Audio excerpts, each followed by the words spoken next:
Mediante este vídeo queremos demostrar que la candidatura de Nelson Mandela es la más acertada. Por ello, empecemos. Nelson Mandela fue un abogado que vivió en la década de los 80 y que contribuyó a la situación social que se encontraba su país, Sudáfrica. La presidencia que gobernaba en aquel momento fue una jefatura dictatorial que no respetaba los derechos humanos que se merecía el pueblo. No respetaban los derechos que ellos se merecían, ya que como en cualquier dictadura imponían en todos los aspectos, tanto personales como profesionales.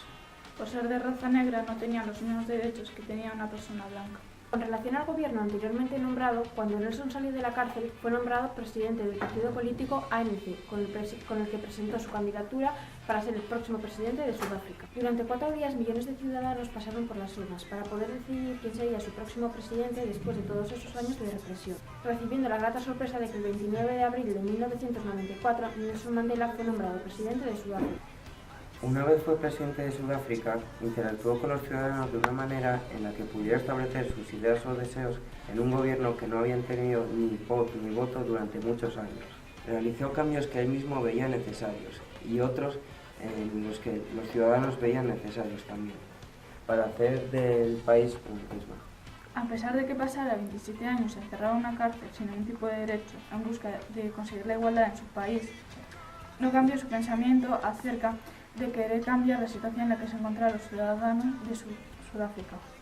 Su intención no era conseguir beneficio económico con sus palabras, sino que lograr un cambio en la vida de aquellas personas de diferentes razas, etnias y lugares. Conseguir una igualdad dejando de lado todas esas características que tenía cada persona y lograr que todos fueran vistos con los mismos ojos. Cuando parecía que Nelson había ganado todas sus batallas acabando con apartheid, convertirse en el primer presidente negro de Sudáfrica, dejar el cargo con honores, le tocó luchar en otra guerra que no se esperaba que tendría que luchar y que todavía sigue inmerso en su país. Al retirarse de la política y todo lo que tuviera relación a ella, decidió crear la Fundación Nelson Mandela contra el SIDA, ya que hacía un par de años su hijo Makato murió por esta enfermedad.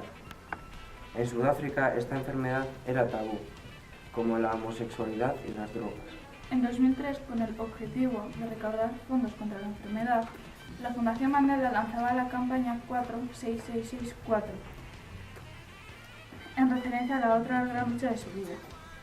Ese número fue el número con el que le metieron a Mandela en la cárcel, sin ningún tipo de remordimiento. A raíz de que Mandela quería igualar la sociedad y para ello organizó múltiples manifestaciones, el gobierno de Sudáfrica de aquel momento no estaba de acuerdo con su forma de pensar.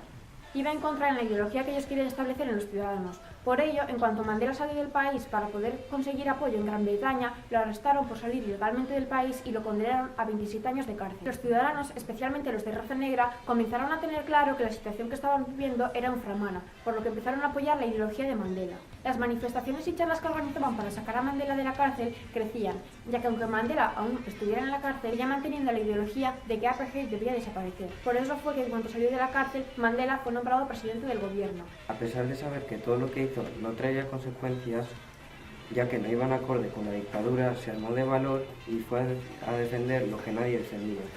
No solo lo suyo, sino que representó a toda la raza negra, intentando demostrar que todos tenían su lugar allí, dando igual su ideología, lugar de nacimiento y que nadie debía ser infravalorado ni menospreciado. Intentaban defender también sus derechos, pero al ver que el gobierno iría en su contra o que la gente tenía miedo, enseguida se echaban para atrás.